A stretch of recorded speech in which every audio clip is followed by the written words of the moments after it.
Atos dos Apóstolos. Maase Shlichim. Capítulo 6. Naqueles dias, ao aumentar o número de discípulos, os Yaldim que falavam grego começaram a reclamar dos Yaldim que falavam hebraico, porque as suas viúvas estavam sendo deixadas de lado na distribuição diária. De modo que os 12 reuniram a multidão dos discípulos e disseram: Não é correto que deixemos a palavra do Criador para servir alimento às mesas.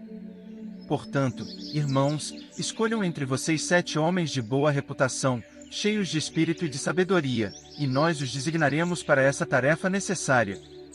Mas nós mesmos nos dedicaremos à oração e ao ministério da palavra.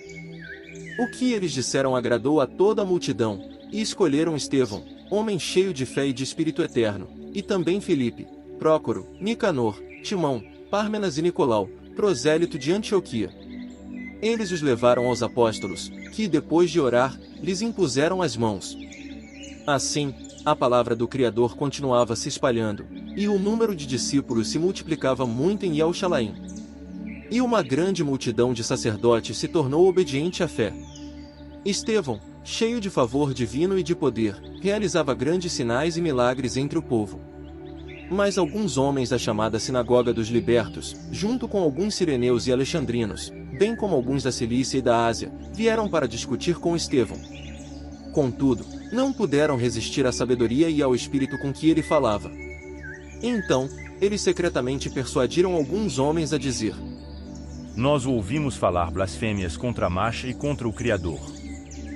E eles atiçaram o povo, os anciãos e os escribas, e numa investida, agarraram-no e levaram-no ao sinédrio. Apresentaram então testemunhas falsas, que disseram: Este homem não para de falar contra este lugar sagrado e contra a lei.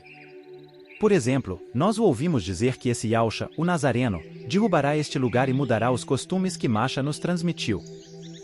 E quando todos os sentados no sinédrio fixaram os olhos nele, viram que o seu rosto era como o rosto de um mensageiro. Atos dos Apóstolos. Maase Shlichim. Capítulo 7. Mas o sumo sacerdote perguntou: Isso é verdade? Estevão respondeu: Homens, irmãos e pais, escutem. O Criador honroso apareceu ao nosso antepassado Abraão enquanto ele estava na Mesopotâmia, antes de ir morar em Harã, e lhe disse: Deixe a sua terra e os seus parentes e vá para a terra que lhe mostrarei. Ele saiu então da terra dos caldeus e foi morar em Harã. E dali, depois da morte do pai dele, o Criador o fez se mudar para esta terra em que vocês moram agora. Contudo, não lhe deu nenhuma herança nela, não, nem mesmo um espaço para pôr o pé. Mas prometeu dá-la a ele como propriedade, depois dele, a sua descendência, embora ele ainda não tivesse filho. Além disso, o Criador lhe disse que seus descendentes seriam estrangeiros numa terra que não era deles, e que o povo os escravizaria e afligiria por 400 anos.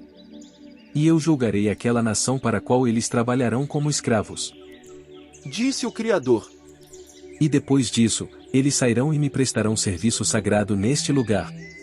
Deu-lhe também um pacto de circuncisão. E ele se tornou pai de Iausa e o circuncidou no 8º dia, e Iausa se tornou pai de Yaacov, e Yaacov dos 12 patriarcas. E os patriarcas ficaram com ciúme de Yusfi e o venderam aos egípcios. Mas o Criador estava com ele e o livrou de todas as suas aflições, e lhe concedeu favor e sabedoria diante de Faraó, rei do Egito. E este o designou para governar o Egito e toda a sua casa. Depois houve uma fome em todo o Egito e em Canaã, sim, uma grande aflição, e os nossos antepassados não encontravam nada para comer. Mas Iacabe ouviu dizer que havia mantimentos no Egito e enviou para lá, pela primeira vez os nossos antepassados.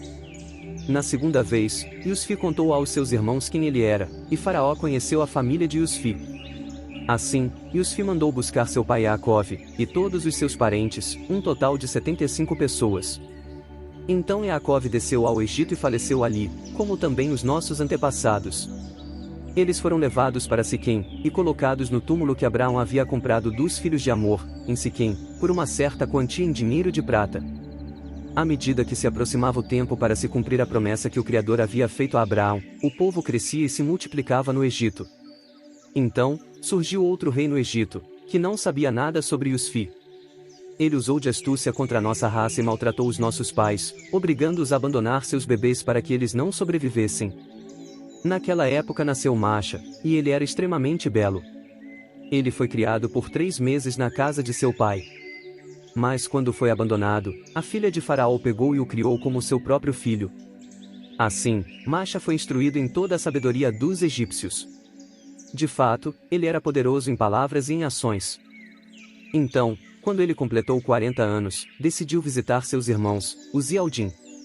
Ao ver que um egípcio estava tratando um deles de forma injusta, ele defendeu o oprimido e o vingou, matando o egípcio. Ele achava que os seus irmãos compreenderiam que o Criador estava lhes dando salvação pela mão dele, mas eles não compreenderam isso. No dia seguinte, dirigiu-se a eles quando estavam brigando e tentou a reconciliação, dizendo: Homens, vocês são irmãos. Por que estão maltratando um ao outro? Mas aquele que estava maltratando seu próximo o empurrou, dizendo: Quem o designou líder e juiz sobre nós? Será que você quer me matar como matou o egípcio ontem? Ao ouvir isso, Masha fugiu e foi morar como estrangeiro na terra de Midian, onde teve 2 filhos. Depois de se passarem 40 anos, um mensageiro lhe apareceu no deserto do Monte Sinai, na chama de um espinheiro que queimava. Quando Masha viu aquilo, ficou maravilhado. Mas, ao se aproximar para observar melhor, ouviu a voz de Iau.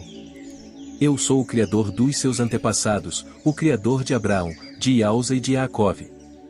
Masha começou a tremer e não se atreveu a observar mais. Iau lhe disse: Tire as sandálias dos pés, pois o lugar em que você está pisando é solo sagrado. Certamente vi a opressão do meu povo, que está no Egito. Ouvi o gemido deles e desci para livrar a todos. Agora venha. Vou enviá-lo ao Egito. Esse mesmo Masha, que eles rejeitaram, dizendo: Quem o designou líder e juiz? É aquele a quem o Criador enviou como líder e libertador por meio do mensageiro que lhe apareceu no espinheiro. Esse homem os conduziu para fora, realizando sinais e milagres no Egito, no Mar Vermelho e no deserto por 40 anos. Esse é o Masha que disse aos filhos de Israel: O Criador fará surgir para vocês, dentre os seus irmãos, um profeta semelhante a mim. Ele é que estava junto à congregação no deserto, ele estava com o mensageiro que lhe falou no Monte Sinai e com os nossos antepassados. Ele recebeu proclamações sagradas, vivas, para dá-las a nós. Os nossos antepassados se recusaram a obedecer a ele e o rejeitaram, e no coração voltaram para o Egito, dizendo a Arão: Faça-nos ídolos para irem à nossa frente. Pois não sabemos o que aconteceu com esse Masha, que nos tirou da terra do Egito. Assim, naqueles dias fizeram um bezerro e levaram um sacrifício ao ídolo, e começaram a se alegrar com as obras das suas próprias mãos. De modo que o Criador se afastou deles e os entregou para prestarem serviço sagrado ao exército do céu, assim como está escrito no livro dos profetas. Acaso foi a mim que vocês fizeram ofertas e sacrifícios por 40 anos no deserto, ó casa de Israel? Não, vocês ergueram a tenda de Moloque e a estrela do ídolo Refã, as imagens que fizeram para adorar. Por isso, eu os deportarei para além de Babilônia.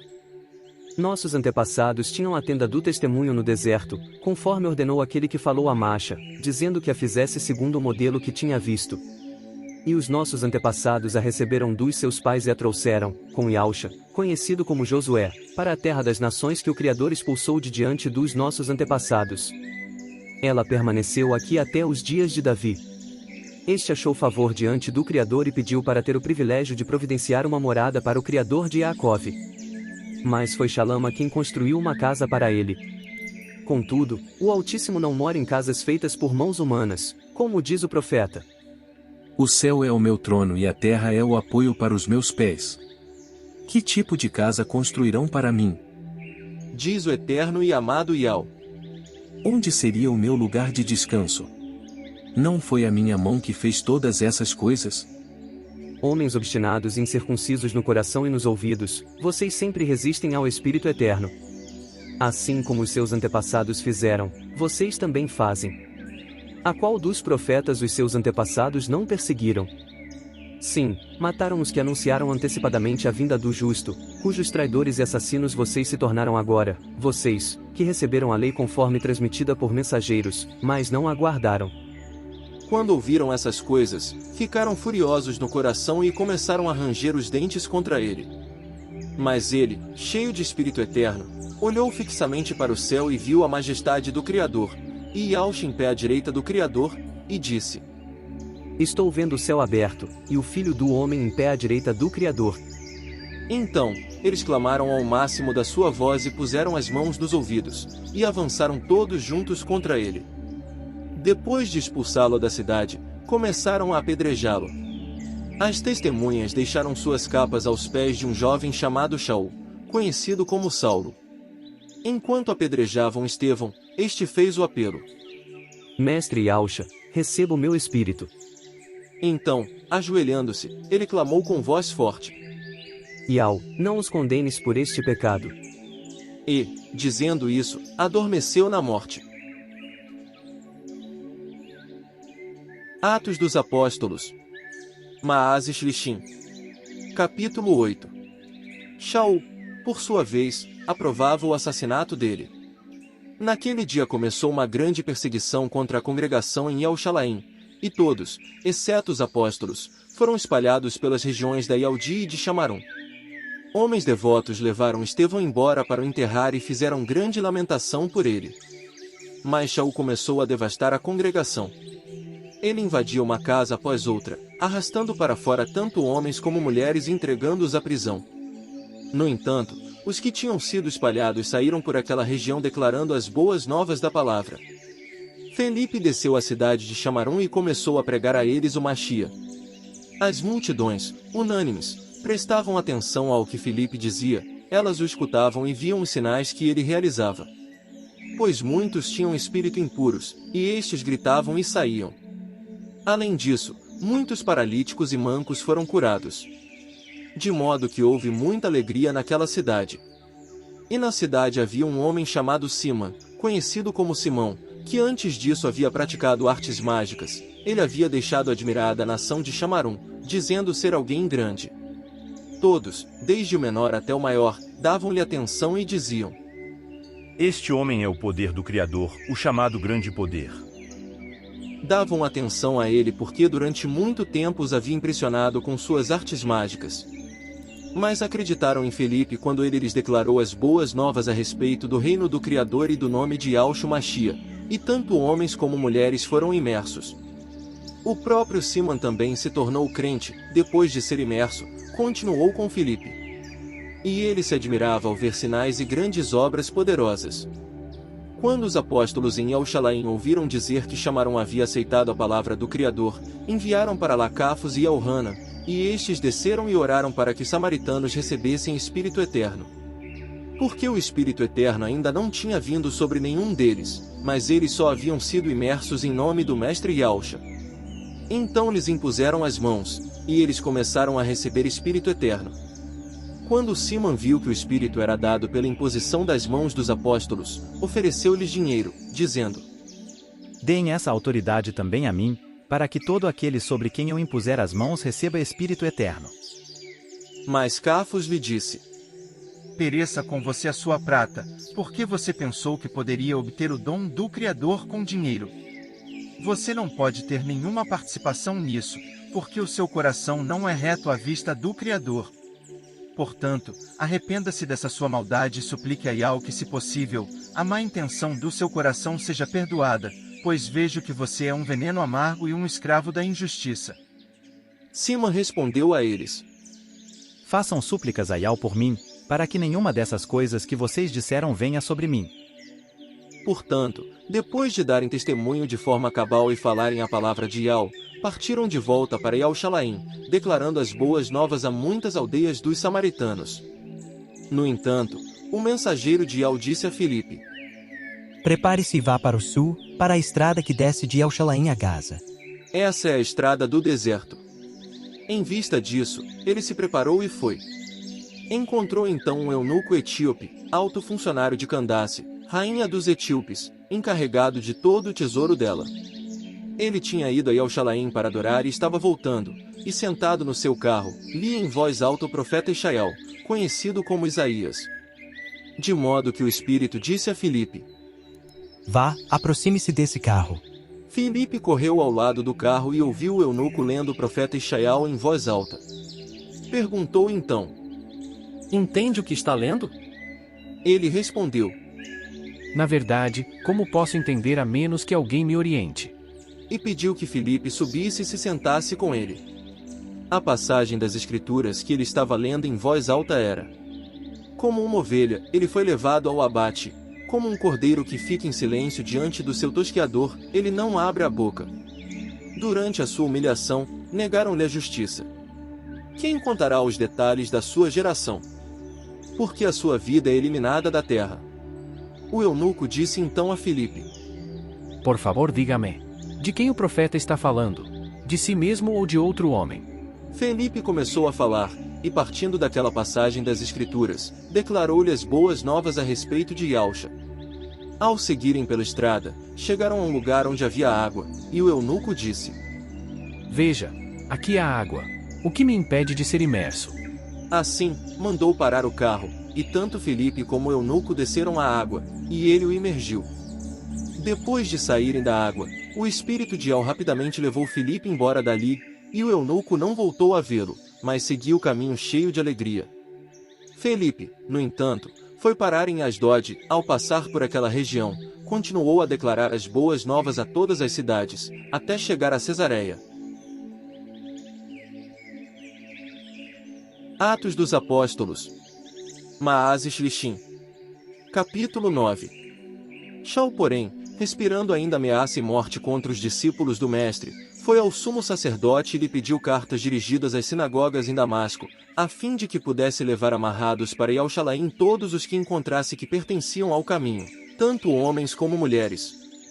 Durante a viagem, quando ele se aproximava de Damasco, de repente brilhou em volta dele uma luz vinda do céu, e ele caiu no chão e ouviu uma voz lhe dizer: Shaul, Shaul, por que você me persegue? Ele perguntou: Quem és tu, ó soberano? Ele respondeu: Eu sou Yausha, a quem você persegue. Mas levante-se, entre na cidade, e lá dirão a você o que deve fazer. E os homens que viajavam com ele ficaram parados sem fala e realmente ouviram o som de uma voz, mas não viram ninguém. Shaul então se levantou do chão, e embora seus olhos estivessem abertos, não conseguia ver nada. De modo que o pegaram pela mão e o levaram a Damasco. Ele não viu nada por 3 dias, e não comeu nem bebeu. Em Damasco havia um discípulo chamado Ananiel, conhecido por Ananias, e o mestre lhe disse numa visão: Ananiel, prepare-se e vá à rua chamada direita, na casa de Alda, procure um homem chamado Shaul de Tarso. Pois agora mesmo ele está orando, e numa visão, viu um homem chamado Ananiel entrar, e pôr as mãos sobre ele, para que recuperasse a vista. Mas Ananiel respondeu: Mestre, eu ouvi muitos falarem desse homem, de todo o mal que ele fez aos seus justos em Yaushalayim. E aqui ele tem autoridade dada pelos principais sacerdotes para prender a todos os que invocam o nome do Mestre. Mas o mestre lhe disse: Vá, porque esse homem é para mim um vaso escolhido para levar o meu nome às nações, bem como a reis e aos filhos de Israel. Pois eu mostrarei claramente a ele quantas coisas ele terá de sofrer pelo meu nome. Assim, Ananiel foi. Entrou na casa, pôs as mãos sobre ele e disse: Shaul, irmão, o mestre Yausha, que lhe apareceu na estrada por onde você vinha, me enviou para que você recupere a vista e fique cheio do Espírito Eterno. Imediatamente caíram dos olhos dele o que pareciam escamas, e ele recuperou a vista. Ele então se levantou, foi imerso, se alimentou e recuperou as forças. Ele ficou alguns dias com os discípulos em Damasco e imediatamente, nas sinagogas, começou a pregar sobre Yausha, que ele é o Filho do Criador. Mas todos os que o ouviam ficavam pasmados, e diziam: Não é este o homem que perseguia ferozmente em Yaushalayim os que invocavam esse nome? Pois ele não veio para cá com o objetivo de prendê-los e levar a todos aos principais sacerdotes. No entanto, Shaul se fortalecia cada vez mais e deixava perplexos os Yaldim que moravam em Damasco, ao provar de forma lógica que Yausha é o Machia. Então, depois de se passarem muitos dias, os Yaldim tramaram matá-lo. No entanto, Shaul ficou sabendo dessa trama contra ele. Eles também vigiavam atentamente os portões, dia e noite, a fim de matá-lo. De modo que seus discípulos o levaram, e de noite, o fizeram descer num cesto por uma abertura na muralha. Ao chegar a Yauxalaim, ele tentou se juntar aos discípulos, mas todos estavam com medo dele, porque não acreditavam que fosse discípulo. De modo que Barnabé foi ajudá-lo e o levou aos apóstolos. Então lhes contou em detalhes como, na estrada, Shaul tinha visto o mestre, como o mestre tinha falado com ele, e como em Damasco Shaul havia falado corajosamente no nome de Yauxa. Então Shaul permaneceu com eles, andando livremente em Yauxalaim e falando corajosamente no nome do mestre. Ele falava e discutia com os Yaldim de língua grega, mas estes tentavam matá-lo. Quando os irmãos descobriram isso, levaram ele para baixo, a Cesareia, e o enviaram a Tarso. Então a congregação por toda a Yaldi, a Galil e Chamarão entrou num período de harmonia, e era edificada. E como andava no temor de Iau e o consolo do Espírito Eterno se multiplicava. Visto que Cafos estava viajando por toda a região, desceu também para visitar os santos que moravam em Lida. Ali ele encontrou um homem chamado Enéas, que já por 8 anos estava confinado à cama, pois era paralítico. Cafos lhe disse: Enéas, Yauxa Machia cura você. Levante-se e arrume a sua cama. Ele se levantou imediatamente. Quando todos os que moravam em Lida e na planície de Saron ouviram, converteram-se ao mestre. Em Jope havia uma discípula chamada Tabita, nome que traduzido é Dorcas. Eram muitas as boas obras que ela fazia e a ajuda que dava aos pobres. Mas naqueles dias ela adoeceu e morreu. Então a lavaram e a colocaram numa sala do andar de cima. Como Jope ficava perto de Lida, quando os discípulos ouviram que Cafos estava nesta cidade, enviaram a ele 2 homens para lhe pedir: Por favor, venha sem demora. Em vista disso, Cafos se aprontou e foi com eles. Ao chegar, levaram ele à sala do andar de cima, e todas as viúvas o rodearam, chorando e mostrando muitas capas e outras roupas que Dorcas havia feito enquanto estava com elas. Cafos mandou então que todos saíssem, ajoelhando-se, orou. Depois, virando-se para o corpo, disse: Tabita, levante-se. Ela abriu os olhos e, ao ver Cafos, se sentou. Pegando-a pela mão, ele a levantou, então chamou os justos e as viúvas, e a apresentou viva. Toda a cidade de Jope soube disso, e muitos se tornaram crentes no mestre. E ele ficou muitos dias em Jope, com um curtidor de couro chamado Siman.